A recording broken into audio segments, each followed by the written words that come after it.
In this video, I'm going to show you how to build a fully customizable dialog box component in React.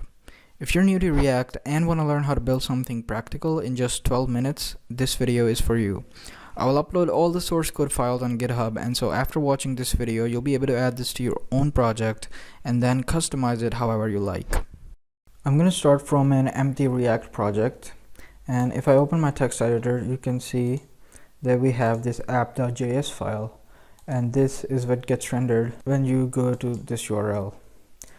Okay, so I'm just going to get rid of all the unnecessary stuff, and I'm going to remove the class, and I'm going to remove the logo svg and app.css. Okay, so if in here I say hello world, this is what gets rendered. Okay, so I need some basic HTML and CSS to get started. So I'm going to open up this GitHub repository, and I'm going to go to the dist directory and CSS, and there's a compile.css file. I'm going to click this raw button and then press Ctrl A to select all, copy. Then I'm going to head back to my editor and open up index.css. And remember, this index.css gets loaded in index.js, so you can see that it's being imported here. In the index.css file, I'm gonna delete everything that's already there and then paste all my CSS. Then I'm gonna go back to the dist directory and then open the index.html. And from here, I'm gonna copy everything that's inside the body tag. So I'm gonna copy everything, and then I'm gonna paste this right here.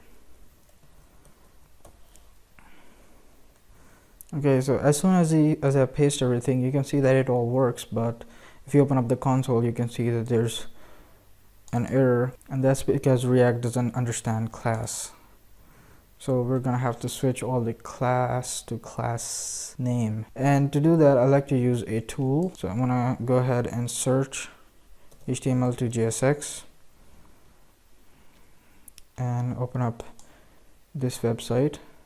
It's at transform.tools/HTML to JSX, and I'm gonna paste all my HTML in here and then copy. So now I can just paste that in instead. Also, I'm gonna get rid of the wrapping div. Okay, so now if I re-indent everything, save, and check in the browser, refresh, everything works and there are no errors. So I'm going to explain the HTML a little bit so you guys don't get confused if you're following along. So these two are just buttons, regular buttons, and this is an overlay, and this is the inner dialog. So the overlay is this div that covers everything and has a transparent background, and this dialog is this white div. So we're gonna build a dialog component. That means that we need to copy everything that's related to dialog. So I'm gonna copy everything in this overlay and cut. And then I'm gonna go ahead and create a new file here called dialog.js. And I'm gonna generate a simple functional component here. I'm gonna paste everything in here. Because we have this div overlay, we don't need that wrapping div tag. So I'm gonna get rid of that, and I can re-indent everything. Okay, so now if I head back to app.js, I need to include that component in here. So for that, we're gonna import it. So I'm gonna say import dialog from dialog. And then in here, we can simply do dialog like so. And you can see it shows up here. So now we need some way to be able to say, okay, show, and then provide some value. So for instance, if I say show equals true, I want the modal to show, and if I say true equals false, show equals false, I want the modal to hide. So if I head back over, what we need to do is simply accept a prop here called show, and then if that show is false, we're simply going to return an empty element. So if I save this, you can see that since the show was set to false, it doesn't show up, but if I set this to true, it does. Okay, so the next thing that we're going to do is add the functionality. When we click this button, I want the modal to show up.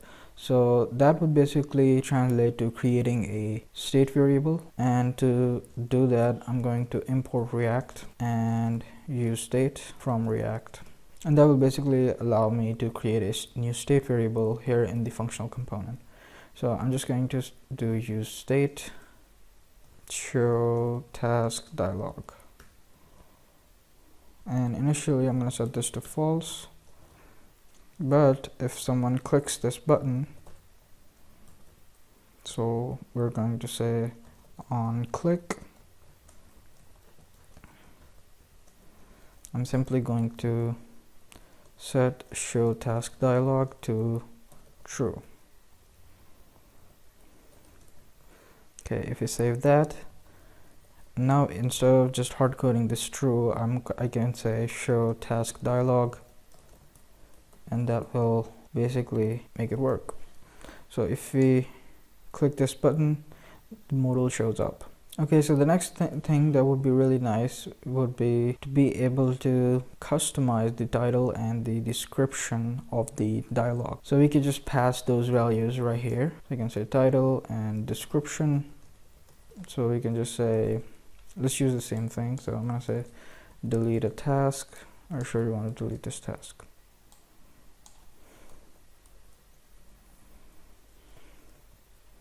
Okay, so if you save that and click this button, nothing happens because we are passing the props, but we are not using those props in here. So I can just import the title and the description and then use those.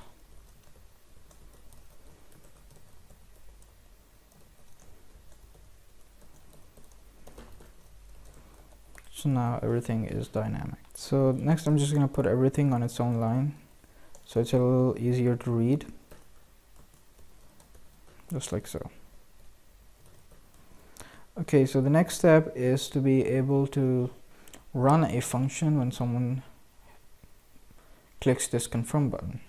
So how do we do that? Well, I can just add a new prop here called confirm, and then give it some method. So I want to run confirm when someone hits that confirm button. So let's define that. So I'm just going to say const confirm equals, and then I'm going to define method, and this will just console log confirm. So when we click this button and then click this, nothing happens because again we are passing the confirm, but we're not using that prop in our component. So let's go ahead and do that now. So I'll just say confirm, and we can simply run that confirm when someone clicks confirm. So let's refresh the page and click this delete button, and then click this button, and you can see that it's working.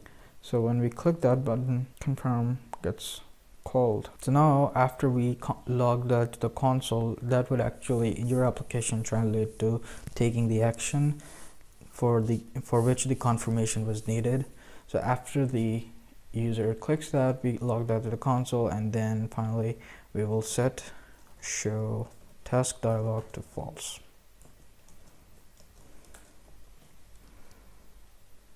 So we click that, then click yes, and it logs to the console and then disappears. Perfect. Now we need another function for cancel. So let's do that. Cancel, and this will just set that to false. Again, we need to pass that method to our component here, and we can say do it like so, and then move over here and then add the on click run cancel, and then we need to import that cancel method. Okay, so now if I refresh the page, you can see that it just works.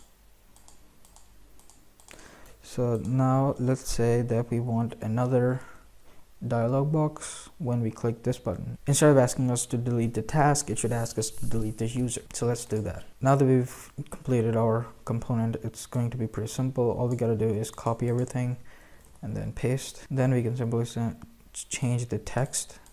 Instead of asking delete a task, we can ask delete a user, and we can change the description as well. Okay, so the next step is to change these methods and add another state variable to handle the state for when the user dialog is up or not. So this is going to be pretty simple. All we gotta say is use state, and then the state variable is going to be called show user dialog.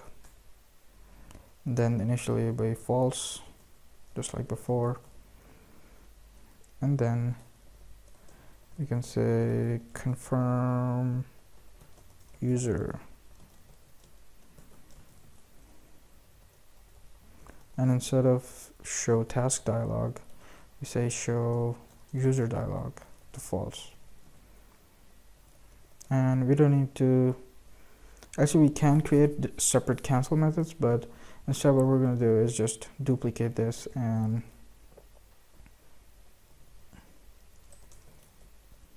close the user model here as well. Okay, so let's update the show and update the confirm. So let's refresh the page, and if we click this button, oh, we haven't actually added the event listener yet, so let's go ahead and do that. On click, and it's going to be the same thing.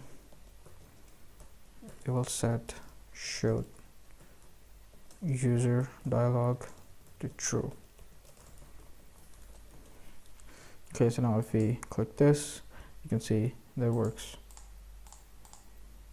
and it asks us about the user, and if you click yes delete, it says confirm user. So now you can just put this dialog component anywhere in your application. All you gotta do is just import this at the top, and then you can just simply use this dialog, given that we have the necessary styles in place.